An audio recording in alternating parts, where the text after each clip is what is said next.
I still thought I had like 5 more weeks to go. We get to Walmart and my water breaks. He was like, well, should we go to the hospital? I'm like, no, let's finish shopping. I did an unmedicated birth. I didn't do like a no pain support birth. Like, it's not like I didn't have other support options. Needless to say, it was the most magical, beautiful experience I could have imagined.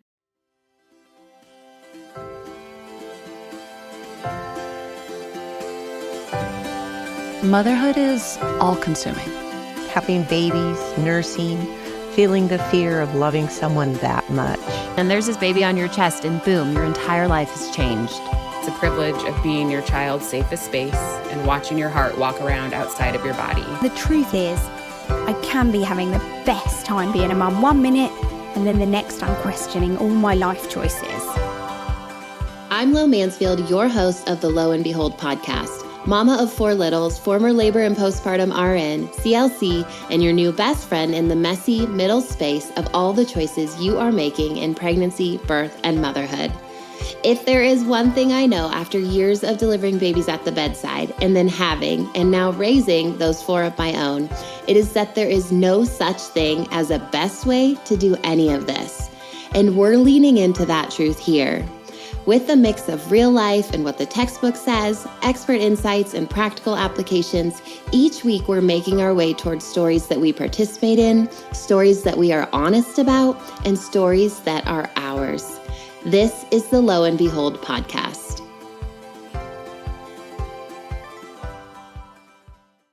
What's up, guys? I am excited to put a birth story in front of you today. I was telling her before we get started, I have Alex here with me today. I was telling her that it's been a while since I've recorded a birth story, and I forgot just how much I love just sitting back and hearing you guys tell your stories. So Alex is going to do that for us today. She is a mom of 2 under 2. She is fresh postpartum if you're listening to this in real time or right when we release the episode. She works as a pediatric physical therapist. You'll hear how that kind of impacts her labors and her pregnancy prep a little bit. She tells me that she's a wannabe gardener. She loves good craft coffee. We talk about that a tiny bit at the end of the episode. And she learned just a ton about herself from her 2 unmedicated births and just wanted to share that with you guys. Alex, I am so glad to have you with me today. Why don't you go ahead? I introduced you a little bit in the intro, but why don't you share what you would want us to hear about who you are and your family and where you're at right now? Yeah, I am a mom of 2 littles. We have 2 under 2 right now.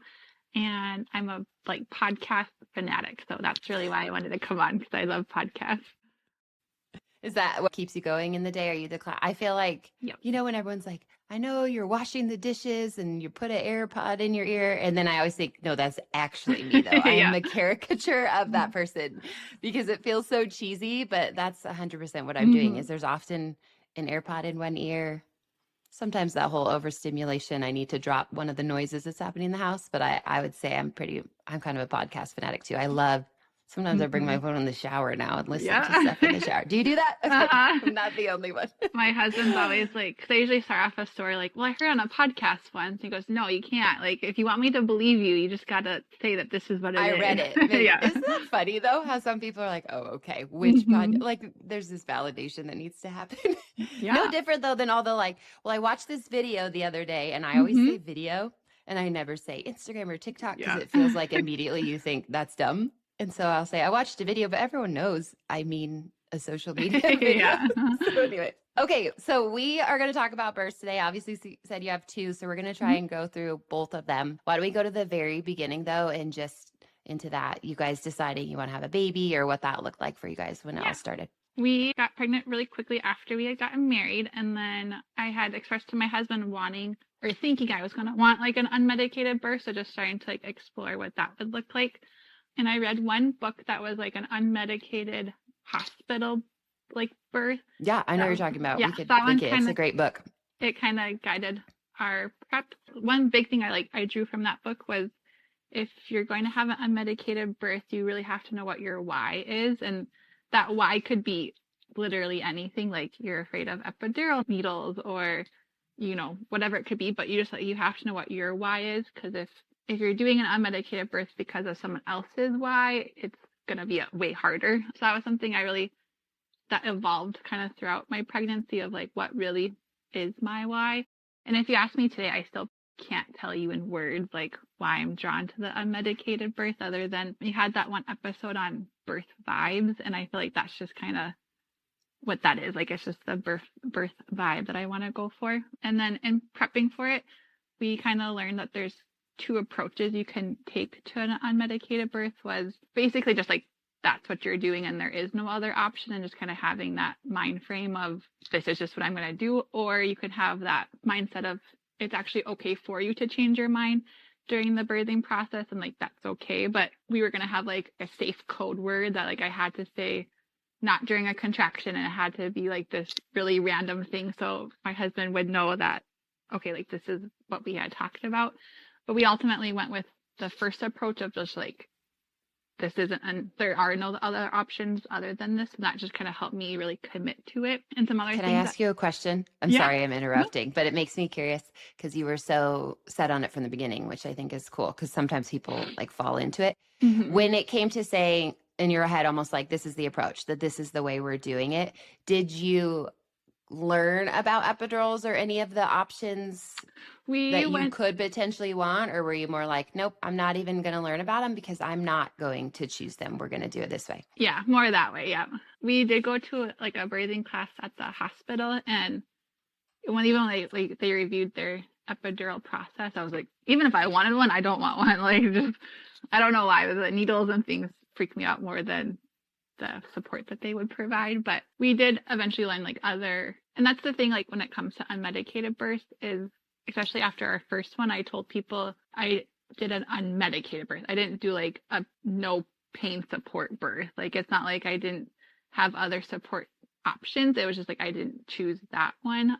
So I think that was really helpful to highlight to other people that, like, I'm really no different than you. Like, I'm not this like big superstar. I just chose different support strategies than what you chose. But I think when people hear unmedicated, they hear like absolutely no supports were provided, and like, that's just not true. So that was sometimes you get that idea, that image of you sat there quietly and made not a sound, and everyone said good job, and it's usually like that. It could look like that, but usually that isn't what it looks like. And then the other thing I drew from that preparation was early and open communication with your partner about like the unmedicated approach. So I often would be like in bed reading this book and be like, hey, like, I'm reading this part, and just, cause I think that helped to give him context to like why I want to do this, and like, these are ways to be successful in that. So one thing we really honed in on was like, okay, we are going to try to labor at home as long as possible. And like, when you think we've labored at home as long as possible, we're going to wait like 1 more hour before we go in, like those kind of things. I know there's some, birth vibes out there of the mom's the one delivering the baby, so she's the one that gets to call all the shots. But I was more of the mindset that this is really like a shared experience between my husband and I. So like, I wanted him to also be like comfortable with what we were deciding. And so he wasn't super open to home birth. Because again, I think when you sometimes pair unmedicated, you just sometimes link that to a home birth. And I mean, part of me thinks it'd be cool, but like, I think it's more just the stubbornness of he doesn't want that, so I want it kind of thing.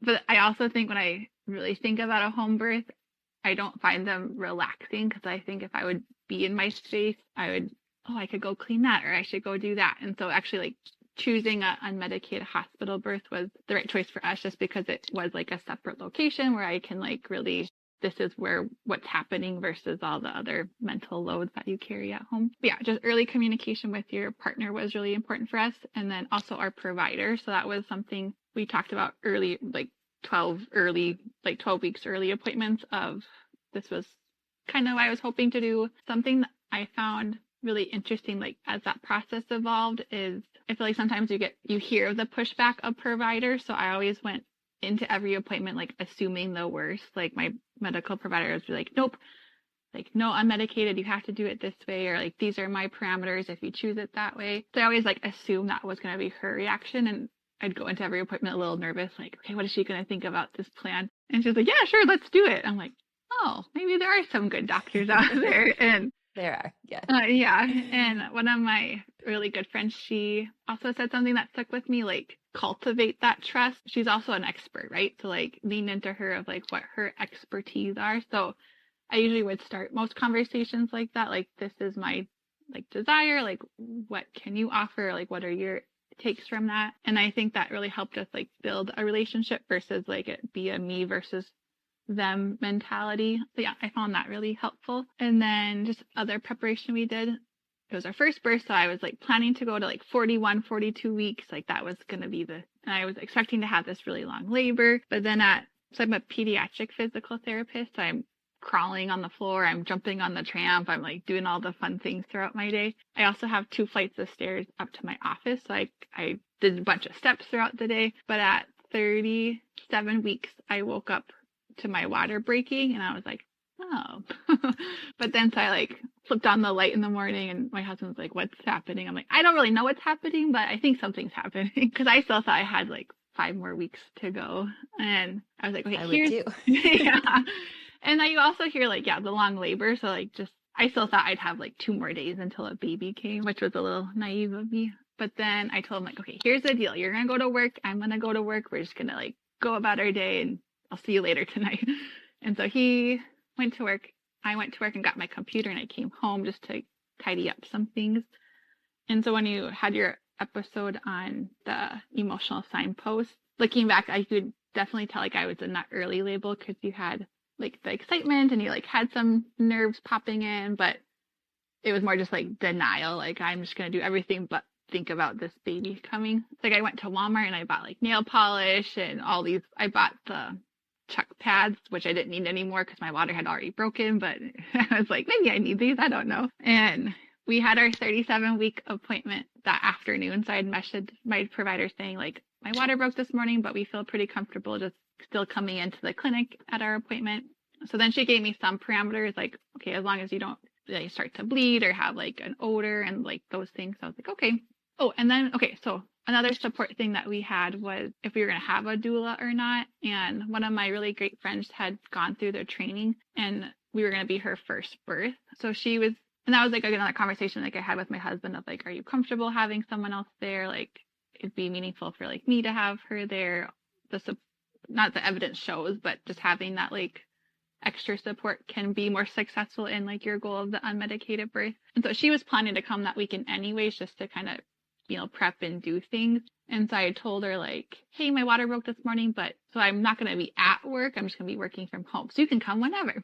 So then she ended up, spoiler alert, like coming right as we were heading to the hospital. So it was funny how it all worked out. Labored at home all day, but didn't really realize I was laboring at home all day because I was just trying to do everything but think about it. And then we went to our appointment and I was GBS positive. So there was like the recommendation that we needed to go to the hospital at a decent time to like get the recommended antibiotic. So then at the appointment, my provider was like, you don't, or she first asked if she offered a cervical check. And it's funny because like in my head, I was going to like decline them. But then when she offered it, I was like, sure, really not knowing like what a cervical check was because it was my first ever one. And I was like, but I don't want to know. And she's like, okay, like, are you sure? I'm like, you can tell. That my is husband. interesting to have it, but not even want to know. I know. That's funny. I think that's why her reaction was that. But so she did the cervical check, told my husband what it was. And I was like 4, I don't even remember. I think 4 centimeters probably. So she's like, okay. Meanwhile, okay, right, it's 37 weeks. I still thought I had 5 weeks to go. So, like, we don't have a car seat. I didn't have a bag pack. Like, I didn't have any of the things. And she's like, okay, so you don't have to, like, rush to the hospital, but you should, like, go home, get your stuff, and then, like, I'll meet you there. And I was like, no, like, I have a wedding tomorrow that you and I are both going to. Like, I still have days before this baby's coming. And she's like, you don't. And I was like, but I do. And so just that denial was really, really strong. So then we went home.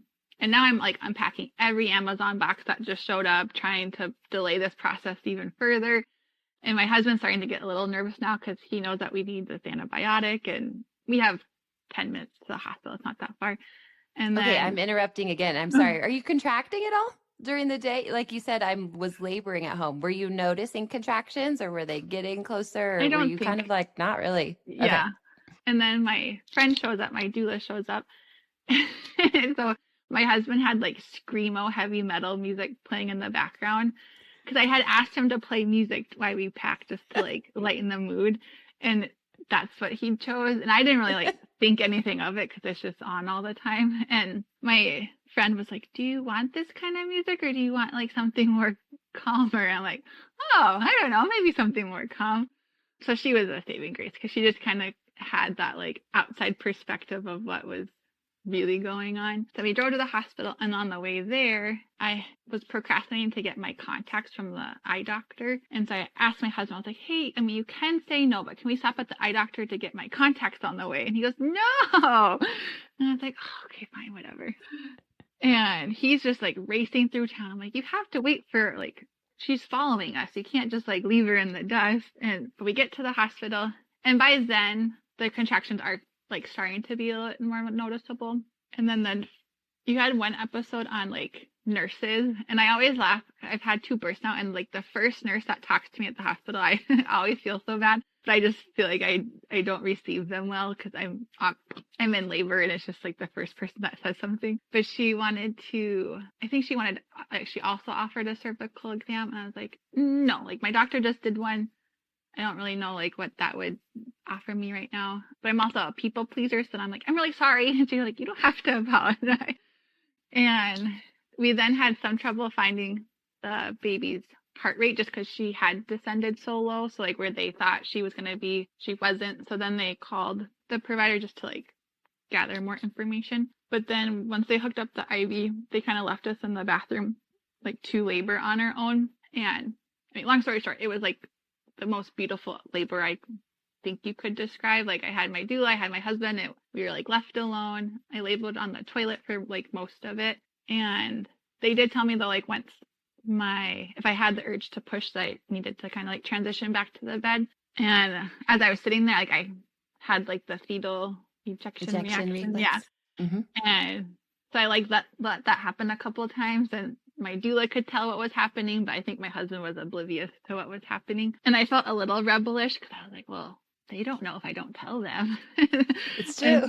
Unless yeah. they're watching you, maybe. They can tell. Yeah. And then I remember having this distinct thought, though, of like I had done all this prep of like what contractions would typically feel like. So I was like, I've never really pushed out a baby. Like, I don't know. Does it happen after like 2 pushes? Does it take forever?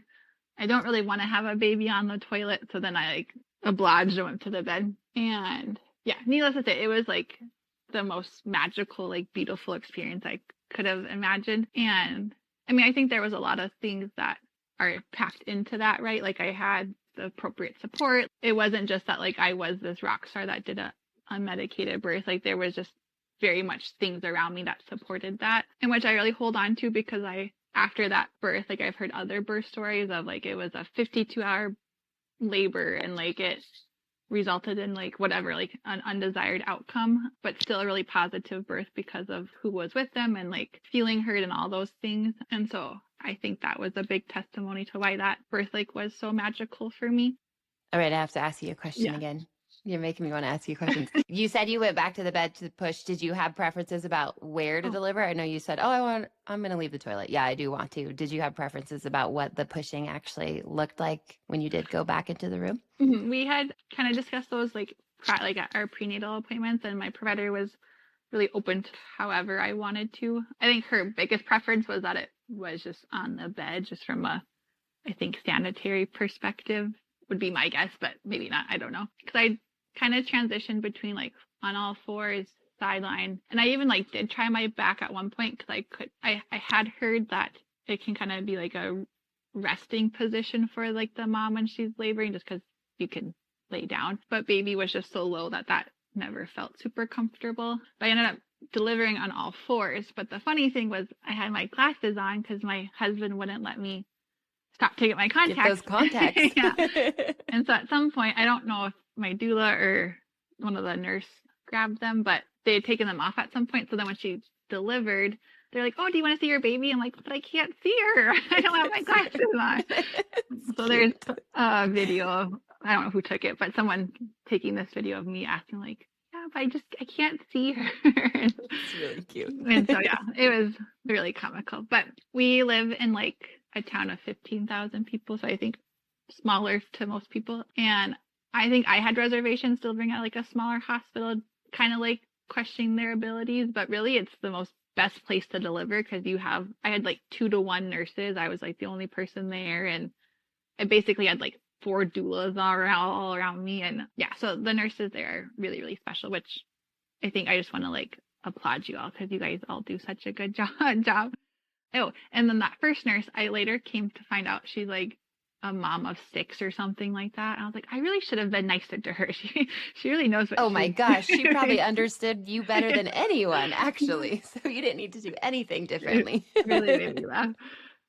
And then so for my second birth, when we were like prepping for that, it was still like the game plan to like do an unmedicated birth, but I held more space, like mental space to prep for like other scenarios. Because I had more of the mindset this time, like if it led to another scenario, like I still wanted to have my voice in those. I listened to like all your episodes on inductions. I listened to like the C-section episodes. And again, I don't know if it's just like the blur of delivery, but I couldn't tell you what those preferences are now, even though I spent time preparing for them. And then a couple of things that stood out to me from that preparation was because we had a girl the first time. So then in the second pregnancy, I just assumed that everyone like got their little boy circumcised. So then like 3 or 4 weeks before delivery, I like ran into like a million people, it felt like, that were going the other way. Then I was just like, I just assumed that this is what people did. And now I'm like, is it what you do? Is it not what you do? And like your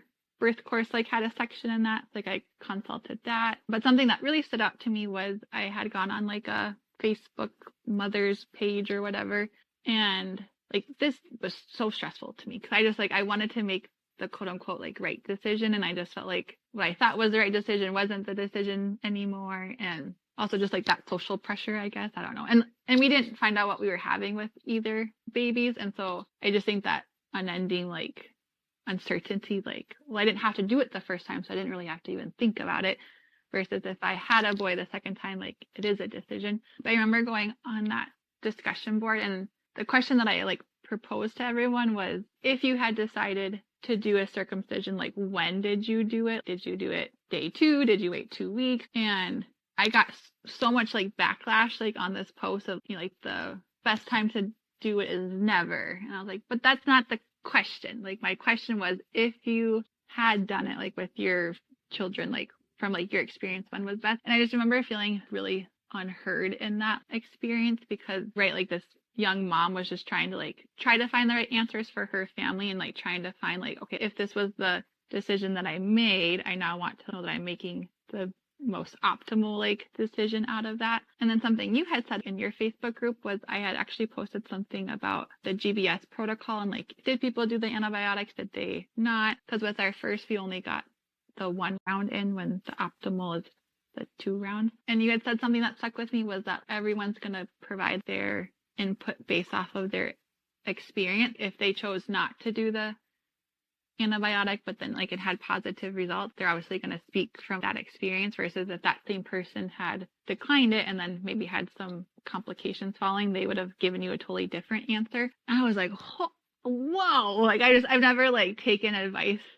I remember this actually in the chat or in the group. I just have never like taken advice in that context before. And so then it made me think back to that conversation or that topic of circumcision of, like all these, and I think the events happened backwards. I think that conversation happened first. And then that's why I was so specific in my question of the circumcision of this is the parameters of how I want you to respond. And no one did. But so just, some of those things stuck out to me during our second preparation of if our second birth didn't go quite as similar to the first one. Hey friend, quick pause for just a second. If you are listening to this podcast because you want to feel more prepared, more confident, and less freaked out about birth, that is exactly why I created the Your Body, Your Birth course. This birth course will not tell you what kind of birth you should want, and nobody has the right to do that. It is about helping you understand what's happening in your body, what your options actually are, and how to walk into your birth feeling grounded, excited, ready, instead of overwhelmed and scared. When you have education like this, everything changes. Your mindset, your conversations with your care team, and the birth experience itself. No more relying on random opinions, okay? Stop scrolling. Take intentional action with me and start trusting your body, your voice, and your decisions today. Head over to www.thelabormama.com/birth, also linked in your show notes, And be sure to use the code podcast at checkout to save 20% and start working towards this better birth for you right now. Okay, let's get you back to the episode. Can I ask you a question again? Yeah. Sorry. No, I'm just supposed to let you say it, but was there a specific reason you thought I know you mentioned I want to make sure I have my voice in the second one, like regardless of what happens. And your first experience was so ideal, sounds like for you more or less. And so was that truly just kind of the only reason you thought I would just want to learn like a little more? I want to be a little more clear just in case there was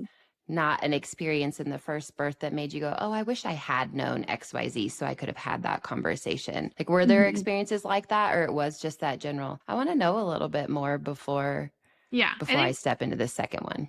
Yeah, I think just wanting to know more. I don't remember who it was, but you had a birth story where the mom, she might have been a nurse, but she like could rattle off all these medications that the doctor were, and I was like, I don't know a single one of those. So I think, just having a better understanding of the different outcomes. I also had listened to an episode on a different platform of, there's kind of like this funny scenario when like a woman has like a really positive unmedicated birth. They're like, oh, I'm going to become a doula because I think everyone should have a birth like I had. And I've thought that same thought before of like, I wish I could give this experience to every mom, when in reality, like not every person would want the same birth that I had. And like being a great birth support is recognizing that. And that really hit home for me too of, okay, I could have a different birthing experience with the second, and I want it to be just as positive. And so like, what other ways could that like kind of transform? Yeah, so I just wanted to kind of learn more about those, but they never seemed to stick because I couldn't tell you what kind of induction method I yeah, that's okay. Knew when you needed to. Yes. And then, so one thing that was kind of doom and glooming over us was we had a friend who had gone a little early with her first. And then, so for her second, she just assumed she was going to go early again. And she didn't. And she was not a happy camper those like last couple of weeks. And so I told myself I was not going to do the same thing. Like I was still going to try to mentally commit to like 42 weeks. But sure enough, like when 36 weeks rolled around, I'm like, this baby's not here yet. And like, 37.1, I was like, but then to ample that though, right? Like, because I had gone early with my first, we had hired a travel therapist to cover like my caseload when I was gone. And I think we all, like my team all thought without saying it out loud that we just assumed I was going to go early again. So he started, I think, when I was 36 and some or whatever. But by like 37 weeks, he was seeing my whole caseload. And so what used to bring me a ton of joy of like going to work and like jumping on the tramp with my kiddos and like doing all the things, I was just now like sitting there, and I was like, sitting and waiting. This is not fun. Not no, it was not. And I mean, the traveler who took my caseload like will never listen to this, but like I owe him a public apology just for like how crabby I was to him, because I resented him so much because I'd like get to work and he'd get to see all my fun kids. And I just had to like sit there. And so when you like compare stories, I was like jumping on the trampoline the day before I gave birth with my first. And so like, just some of those, like, so going past what I did with the first and then just some of those day-to-day experiences being different, that last week kind of drug on because I was just like, can't do anything fun here. I might as well go home, but I don't have the PTO to go home, so I have to stay here. And I would not do that again. So you just said the last week drug on. So was it like 38 weeks or so then? When it started happening? Okay. Yeah. So our second came at 38 and 3 or something like that. And they say, right, like your second one comes quicker, but I'm just the queen of denial. So I was like, whatever. And so you're in good company because I am too in all of my births. Yeah. And it was a Friday. So we had our first on a Friday, which was just nice because you like have the weekend then. And so for our second, it was also a Friday, but it was like noon. And I told my manager, I'm like, I'm just going to go home. Like there's nothing for me here to do. And she's like, oh, are you in labor? I'm like, no, I'm crabby. And if I'm going to be at work, I want to work. And if I can't work, I don't know, going to go home, I guess. So I went and got my nails done and just tried to be more happy because I was really crabby. And then I went to the grocery store. And the only thing that I can think back that said I was in labor was I remember being really irritated that the line was taking so long. And I don't even think it was that long, but I'm just like, I just want to go home and eat my like oatmeal and just go on with my day. And then I got home and I watched a movie, and my husband got home at like 2, and he walked in with this like look of like, are we going to have a baby? I'm like, no, there's nothing happening. Like, just, I'm really crabby about it. And then he was like, okay, fine. And so then daycare was closed that day. So my husband's parents had my daughter, and like the plan was like to take her back that evening anyways, but we were deciding to go to Walmart just to get groceries and kind of do those things without a toddler running around. And so we left for Walmart at 5 p.m. with like no signs of any baby coming at any point in time. And then we get to Walmart and my water breaks, and I was like, and then like, I should probably tell someone about that. And then this is really embarrassing to say out loud, but then my husband looked at me and goes, you kind of have a smell. And I was like, yeah, my water broke. And Amniotic fluid smells. It's good to know. I tell people that. Yeah. And he was like, well, should we go to the hospital? I'm like, no, let's finish shopping. Like, let's get home. Like, we got time. So we continue shopping, and I had that same sweater on, actually. That's so dear to me. And then and with my first, I didn't have, at most, I just felt like pressure. Like, I don't think I ever like really felt a true, I mean, I'm sure the pressure was contractions, but nothing that felt unbearable. But with this one, I definitely felt more of that like typical like belly tightening and just that kind of feeling. And I was like kind of timing them in on my phone. So he'd like walk down an aisle, and I'm like, okay, like that was like 2 minutes apart. But the thing was, is I could keep, because I know like the rule of thumb is like if you can talk in between, you like aren't that far. And I remember like holding onto the shopping cart, and this like old grandpa needed something. I'm like, yeah, I'll get it for you. And so clearly like the people around me couldn't tell I was in labor, but I very much was in labor. And so then other than I walked really slow, my husband's like, should we go? I'm like, no, just give me time to walk to you. And then he offered to drive me to the hospital, and I was like, well, you can't just leave me there. Like, you have to come with. And so we decided to finish shopping, and then we went home to get our bag, and then we went back to the hospital. So my water, I don't know, broke like 5:30. We got to the hospital probably like 6:15. And again, God bless all the nurses that like greet me, because I'm just very like stoic, and like I tried to act as if I'm not in labor when I am in labor. And she's like, so you think that your water broke? And I was like, yeah, I'm pretty sure. And then she goes, okay, well, you look pretty calm. Like, we're going to put you in the triage room, and then we'll like make a game plan. And I like look at my husband. I'm like, okay. Like, and my timestamps might be wrong, because now it was like 7 and it was shift change. And so like the new nurse coming on, she like comes in and introduces herself, and she said like, they say that you think your water broke, like how about you go to the bathroom and put like a gown on, and then like I'll come back and check on you. So I was like, yes, God bless, like I can go to the bathroom like I did the first time. I can like shut the door and just tune everybody out.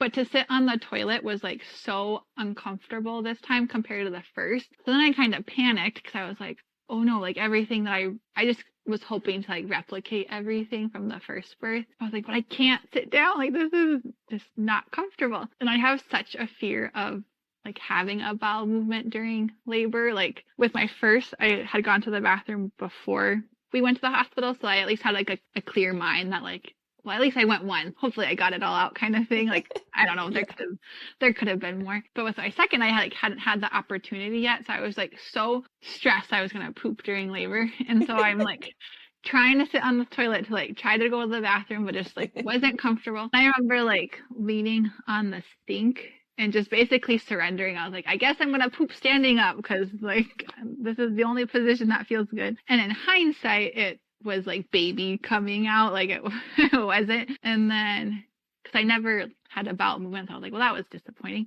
So I like walk back out in my like sweatshirt and sweatpants, and my husband's like, Alex, they told you to change into the gown. I'm like, no, I'm not doing that. And then like I crawl into bed, and so I tried 4-point, but it just like wasn't quite comfortable. And the big difference between like first and second was with my first, for whatever reason, like it was just like whole body, right, was like assisting in like the descent of baby, which took a lot of like the pain and pressure, I would say, like off. Whereas with the second birth, it felt like all of the force was like coming from my urethra. Like that's where it just felt like baby was coming, which was like fine. It was just kind of like hard to generate the descend to like push baby down, because with the first it felt like I could like feel it, go down, where with the second it already felt down. So I'm like, well, how do I push more down if you're already down. I don't know. These are all the things I was saying in my head. And Had they admitted you, or were you still in triage? Still in triage, yep. Okay. And the nurse comes back in and she told us after the fact that she walked out to the nurse station and she's like, I don't know what you guys saw, but like she's about to have a baby. And they're like, Yeah. I don't know. She looked really calm. And then it's like she comes back in and she's like, Alex, she's like, you seem like you're in labor. Like, I definitely think you're gonna have a baby. And then so then she wanted me to kind of like keep her updated on what I was feeling so that she could then make a plan to call the provider. And that was like what was hard for me because like the sensations just felt so much different than the first experience. So it was like hard to keep her in the loop because I was like, I don't know, like these contractions feel way, way different than the first. And like the pressure is at different spots. Like I don't feel like she's, or like he, she, whatever, we didn't know at the time. They were like I just was like really confused as to like where baby was. And then she like checked in one more time and she's like, I think I'm just gonna call the provider. And I was like, I don't care what you do. Like I just need to.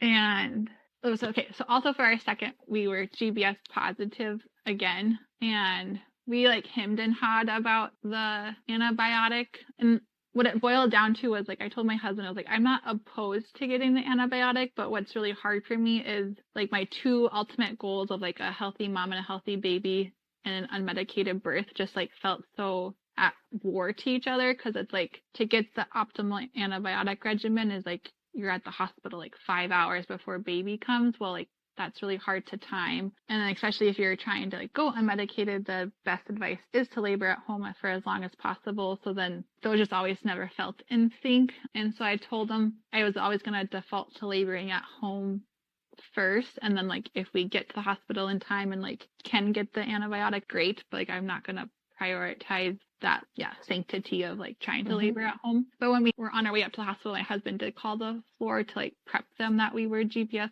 positive, and it was our second just to give them a heads up. But it all went so fast I never even got the IV line. First one. Yeah. Okay.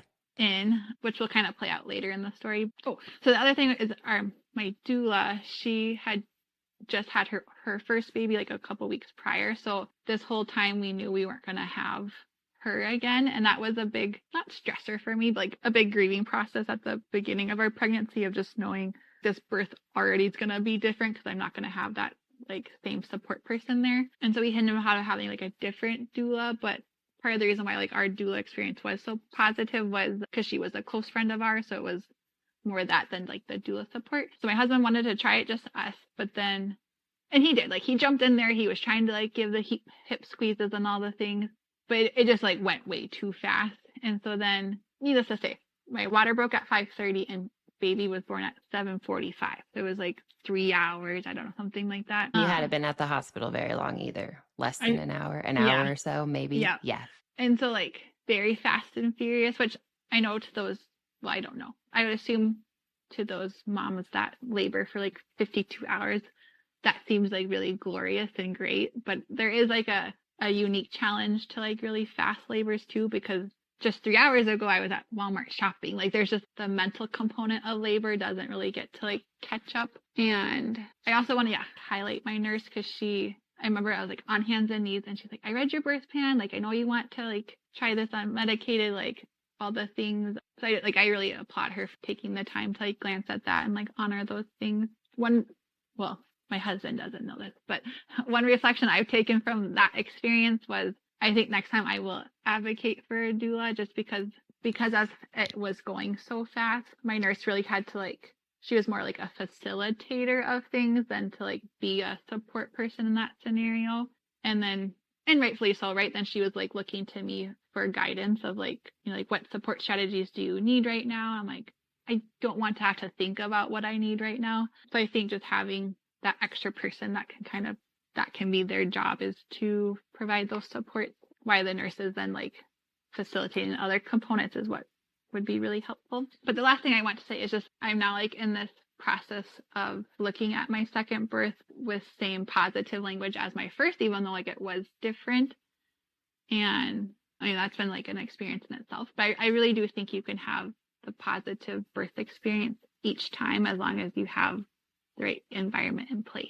It's so true that I think even if you have the best nurse who is so equipped on all things unmedicated and loves it and wants to help. When you go precipitously and fast like you did, sometimes they simply just can't do the job that they are able to do and train for and really good at, because it's like, oh my gosh, I have to chart this stuff and I have to call the doctor and then I have to make your delivery table. So it is an interesting, like how you just brought up, having the doula would have been really nice, because some people would say, why? Like, you know, you flew and the nurse sounds really sweet, but they can't always do both. Yeah. Especially in those really fast experiences. Yeah. Yeah. And that was a good reflection for me to like experience that, because I had no like hard feelings towards her. It was just more like that acknowledgement of, yeah, she can only be responsible for so much. And yeah, so I think that was just a really good experience to take to any future births. But then my provider, did show up just in time to catch baby. She was out at dinner with her family. And with my first, I pushed for, I don't know, half hour, 45 minutes. But with my second, I pushed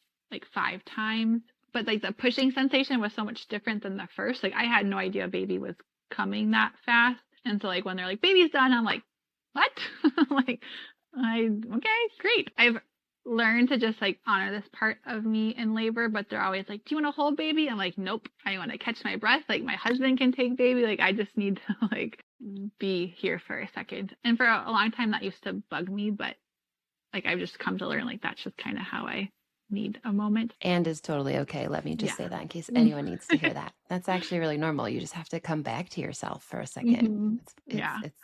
So I think the biggest thing that I've taken away from the second birth was that, like, when I think of my first birth, like magical is like the word that comes to mind. And like, I think that there was like a slight grieving process, not big, but just of like, it wasn't the same exact experience, but it was still like a very wonderful experience too.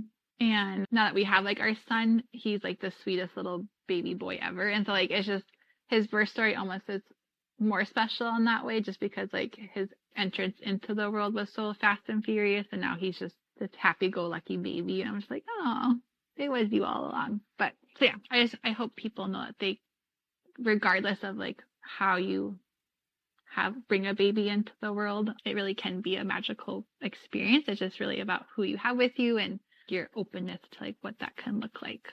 I feel like this episode is just full of little truth bombs, particularly for like little one-liners where my head's going, yep, that's true. Like the way you talked about prepping and some of the stuff in the book that you read, like it's all so true, particularly when you want that unmedicated birth. But I also love that the reflections of just, oh, like the way we share our stories is through a specific lens. I need to think about that when I listen to other people. Or, oh, when I ask for someone's advice, like they're going to skew it. Like it just can be really hard to find unbiased stories from the people we love, because we're human, so we skew it.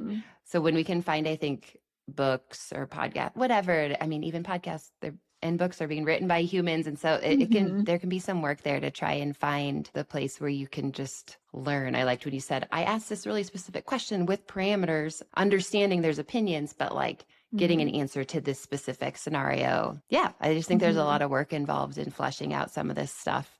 And then when you want unmedicated birth, kind of fleshing out some of the things that are specific to making that happen. So lots of little one-liners. I'm like, ooh, I like that little clip. It's so good. But I know we're kind of getting to the end of the time. Anything specific about postpartum with either that you just think, oh, I want to share that, or, oh, this will be encouraging, or this is hard?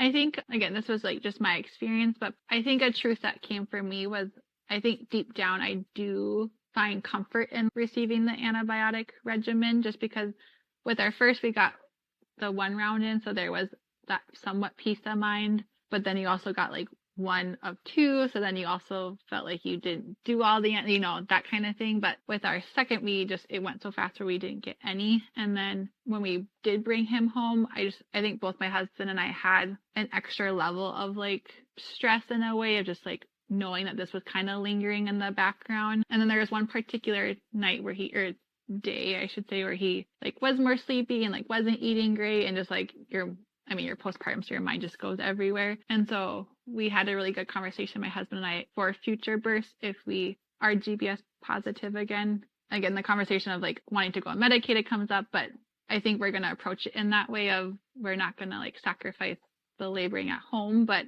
we're also not going to then deny the antibiotic if we get there in time, just because I don't want to experience that extra stress of that lingering of like, is baby okay? Is he not okay? Like all those things. Like, so that was, I think, insightful for me to experience, because I think on paper, I would have always opted to deny that intervention, but then having experienced that, I liked the peace of mind. But yeah.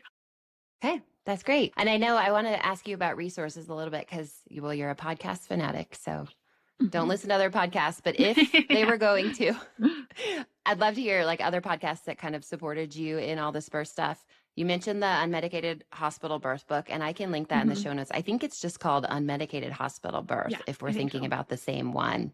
So yeah, resources, podcasts, stuff that's helped you along the last couple of years. Would you add anything to that list? Is it the Mama Stay Fit podcast? Yeah. They have a podcast and Instagram account and all that. Yep. Yep. And I can't speak to any of the social media content because I just get too overwhelmed in that like platform of education, but I do like their podcast. If you're a podcast fanatic, you don't need social media. You can get it all from your podcast. Just pick one. That's great. And I like podcasts from the sense that, because you had that Big City Reader, I think, on. But usually once you like find a podcast that you like align with, usually then like you can outsource from there because like they bring on guests that they vetted. So you like probably like them too. But then I did I did all of your courses, like the birth one, the breastfeeding, that whole bundle I did. It's really great. Okay, cool. Well, we can link all those different things, especially the book. I do think that's such a great book for someone like you who knew I want unmedicated and I want it in the hospital. That's not an issue for me. I'm not trying to flesh that out or figure that out. I already know this. And then how do we make that happen? So that it's a great resource for that. So we'll do that. Okay, last question. You know I ask because you're a listener. What is something bringing you a ton of joy right now in your life? I always say it wrong, but we got an espresso machine at home, and it's just been, especially on maternity leave, to like make a latte at home and feel like you're at Starbucks has been really fun. So yeah, I want one too. I'm to a point now where I can make them, and I don't have my husband. He used to have to make them for me, but I can make it now. So that's even like an added. Is this like making a latte, making a drink with like milk and espresso, or just espresso, like taking it straight? Sometimes milk too, just to give it. Yeah. How old is your youngest right now? We didn't actually go into that, but you're on leave still. Just turned 2 months. Okay. And you're 2 under too, so you don't even have a 2-year-old yet. Okay. No, you're not busy. Yet. Okay, so this leave doesn't feel like a vacation at all. Not that they ever do, but yeah, it's been busier than the first. Well, thank you for sharing both of them. Again, like I just felt like you shared so much goodness for those, especially who do want that unmedicated birth. And then that bigger idea of, what I want might not be what you want. And both of those things can be good and true too. I think that's super valuable and important. So thank you. Enjoy the rest of your leave, as crazy and full and sweet as it all is. I hope that it's just a really, a sweet time before you go back to work too. Thanks so much. Thank you so much for listening to the Lo and Behold podcast. I hope there was something for you in today's episode that made you think, made you laugh, or made you feel seen. For show notes and links to the resources, freebies, or discount codes mentioned in this episode, please head over to loandbeholdpodcast.com. If you aren't following along yet, make sure to tap subscribe or follow in your podcast app so we can keep hanging out together. And if you haven't heard it yet today, you're doing a really good job. A little reminder for you before you go.